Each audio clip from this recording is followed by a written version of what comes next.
Welcome to the Mind Vero channel. Today, we're going to explore a skill that can truly change your life. It's a skill that strengthens friendships, improves your performance at work, and deepens your understanding of the people you care about. We are talking about the art of high-quality listening. In a world filled with noise and constant notifications, truly hearing someone has become a rare and valuable gift. It's about so much more than just staying quiet while another person talks.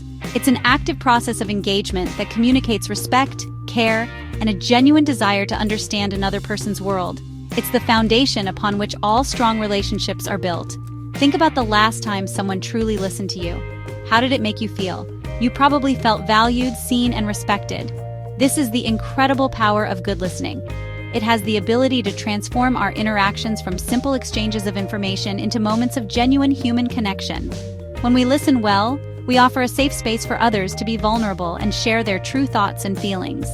This not only benefits them, but also enriches our own perspective, allowing us to see the world through someone else's eyes. This simple act can bridge divides, mend misunderstandings, and build a powerful sense of trust between people. Unfortunately, many of us are not as good at listening as we think we are. We often find ourselves just waiting for our turn to speak, planning our response while the other person is still talking. We might interrupt with our own stories or offer solutions before we've even fully grasped the problem. This isn't listening.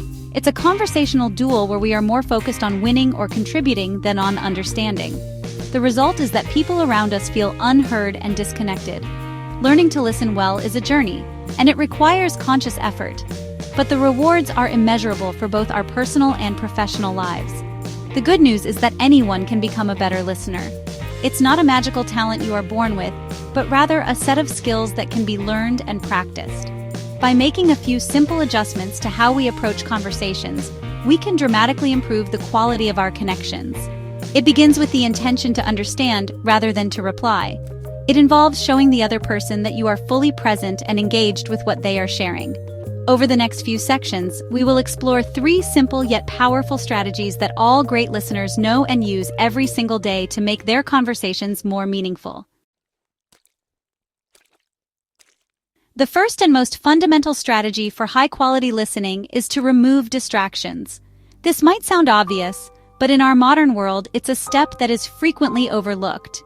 Before you even begin a meaningful conversation, you need to create an environment that supports focus and intimacy. This means taking deliberate action to minimize potential interruptions. Turn off the television that's buzzing in the background. Take off your headphones, even if no music is playing. These simple actions send a powerful nonverbal message to the other person. You have my full and undivided attention. What you have to say is important to me. One of the biggest culprits of distraction in our time is the smartphone. Research has shown that even the mere presence of a phone on a table between 2 people can make a conversation feel less connected and fulfilling. It acts as a constant reminder of a world outside your interaction, a world of emails, notifications, and social media updates. To truly listen, you must put your phone away. Don't just place it face down on the table. Put it in your pocket, in your bag, or in another room entirely. This physical act of removal frees your mind to fully engage and shows the speaker that for this moment, they are your top priority. Creating this distraction-free zone is an act of respect.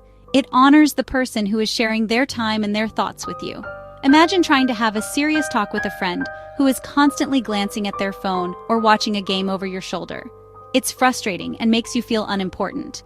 By consciously curating your environment, you are setting the stage for a deeper, more authentic exchange. This isn't just for serious or difficult conversations. It can make even casual catch-ups feel more rewarding and strengthen the bonds of your everyday relationships.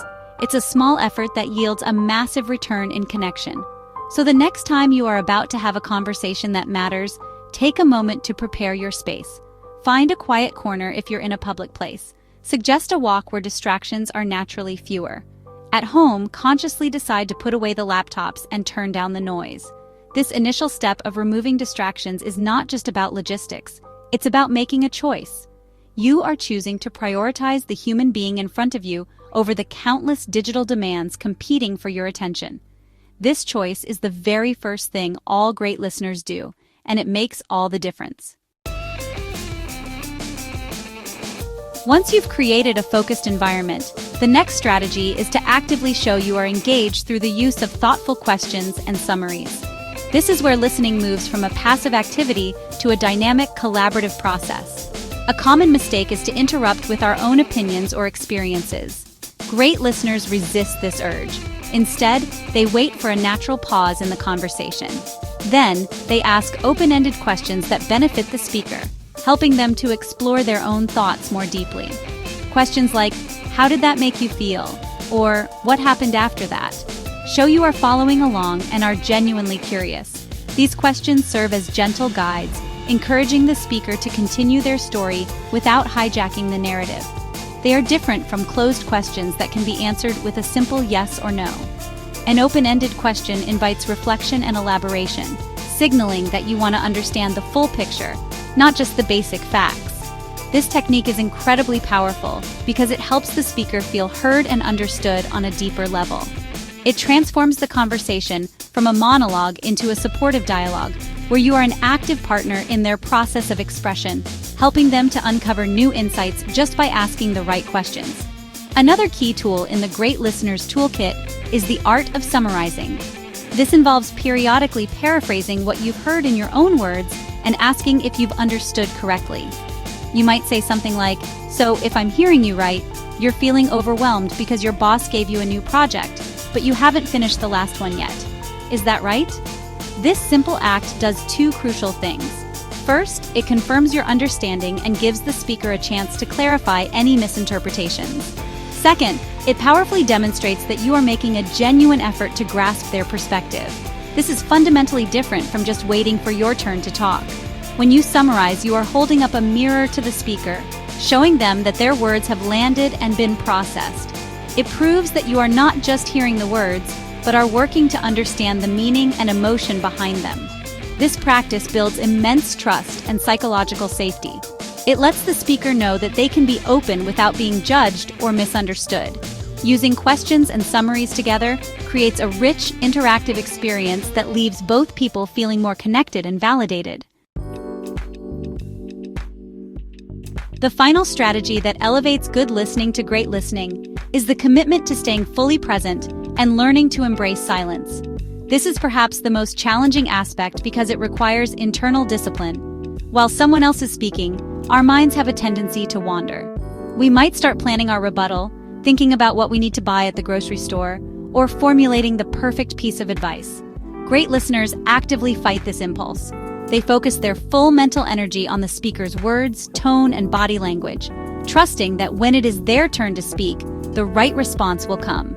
If your mind does drift away, and it will because we are all human, it is far better to be honest about it.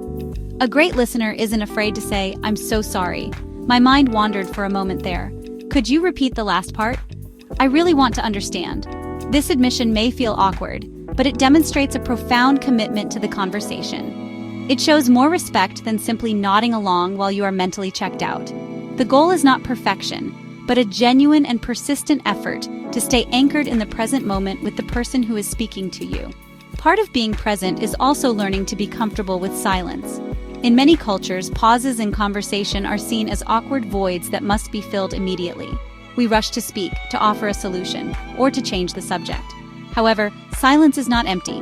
It is full of potential. It gives the speaker time to gather their thoughts, to feel their emotions, and to decide what they want to say next. It also gives you, the listener, a moment to truly absorb what has been said instead of reacting impulsively. Embracing silence is a sign of confidence and respect for the conversational process. Ultimately, remember that listening does not mean you have to agree with what is being said. The goal is not to win an argument or to force a resolution. The true goal is understanding. You can listen intently and validate someone's feelings without sharing their opinion. In fact, high-quality listening is most crucial when you disagree.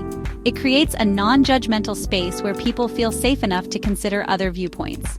So, I encourage you to try these skills. In your very next conversation, practice removing distractions, asking questions, and embracing the power of presence. You may be amazed at how much closer and more connected you feel.